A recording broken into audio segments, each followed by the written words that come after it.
want to sneak on the TV.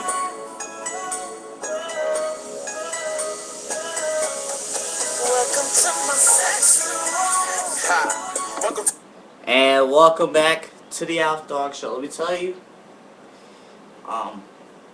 no sex during the finals. None. Boo. Boo. Alright. I was always told, never do that before a game, next day. You know, the players from the World Cup, they're not allowed to do any of those type of activities either during the entire World Cup. That's all I'll say about that. Okay. Now, what's going to happen the rest of the series? We all expect it to go 7 games or 6 games. And it probably will do that. It probably will. It will go 7 games. Now,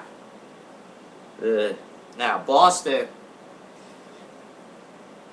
obviously, when you watch the coverage, you're gonna hear, "Oh, this is a must-win game for Boston. If they don't win, the series is over." Not exactly. Not exactly. And you're gonna hear Stuart Scott ramble off some statistics that you really do not care about, and such of when Phil Jackson wins game 1, Phil Jackson is 47-0. That is true, but you know, I heard that about 30 times. Oh, when the Lakers win game 3, they're undefeated. Okay. Or whatever team wins game 3 in the 2-3-2 format after the series is one apiece, they win. Okay. Throw those statistics out the window, because I'm pretty sure that Paul Pierce and Kevin Garnett will get very intimidated if they knew that Phil Jackson was undefeated when he wins game 1. Who cares? Who cares? I'm sure even fans of the Lakers who know better gets irritated every time they hear him say that. I'm gonna bust out some real stuff for you. I talked about last segment about the officiating. Whoever team, and this may sound like the simplest, idiotic thing ever, but in this series, is very important. Whoever team is not in foul trouble will win this game. They will win this game.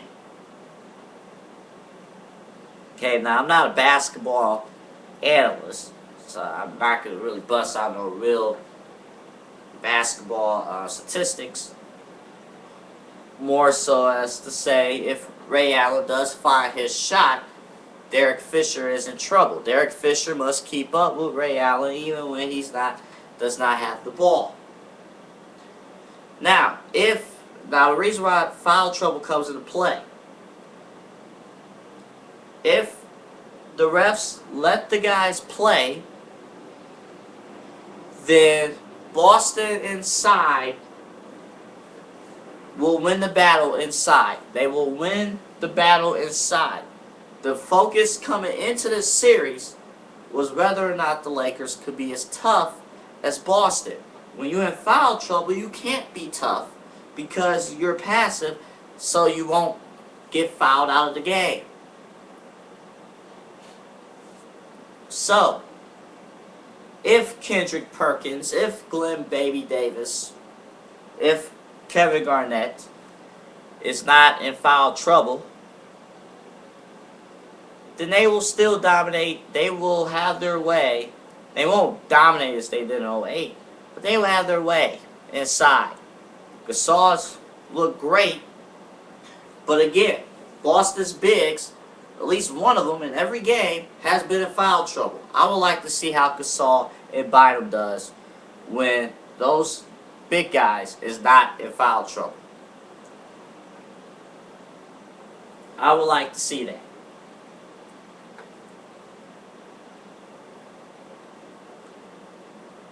Okay?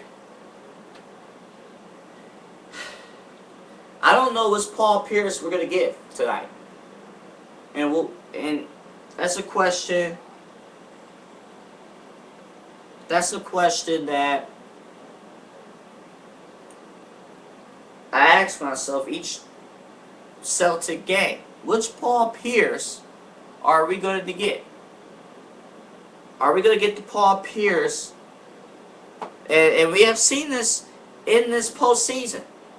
Both versions. Are we going to get the Paul Pierce that was the MVP of the 2008 Finals? Or are we going to get the Paul Pierce that was non-existent on the floor? And we have seen that Paul Pierce too many times. I know Rondo, it has been asserted as the new leader of that team. That is great.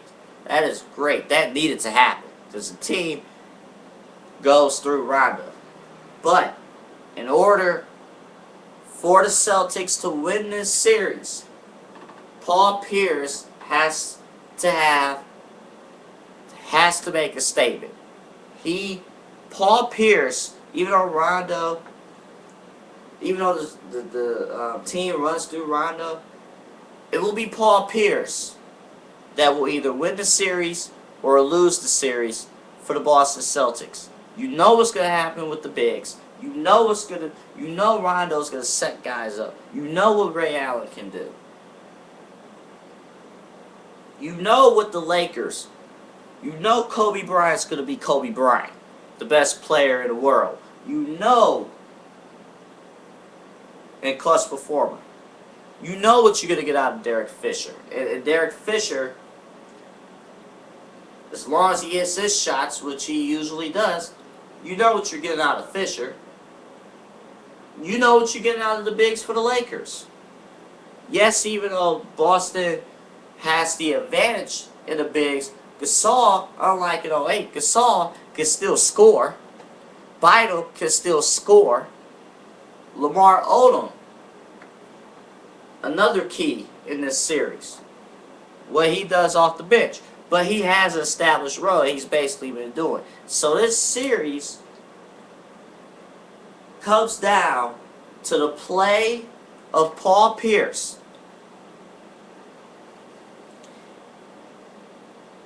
And what he does. If we get the Paul Pierce that won the MVP of the finals 2 years ago in 2008, if we get that Paul Pierce, the Celtics will win the championship this year. If we do not, if we get a passive Paul Pierce who is non-existent or has a limited role, if we get that Paul Pierce, this series is over in 6. Lakers. This series is over in 6 games. If we don't get the Paul Pierce that won the championship in 2008. So, what do I think will happen? Tonight, we get that Paul Pierce. We get that Paul Pierce that won that championship tonight. They're coming off of a loss. Boston is. Coming off of a loss. So Game 4, I expect the series to be tied. Now, can Paul Pierce follow up? Next segment, I'll give you my official prediction for the rest of the series. I know it's not a traditional, pre-series pick because I haven't been on the air before the series started. But, one of those days. And also next series, or segment, we will address LeBron James, Tom Izzo, Cleveland Cavaliers. Is Tom Izzo going? My take on that when we come back. This is the Alf'Dawg Show. I'm Anthony Alford, right here on YouTube.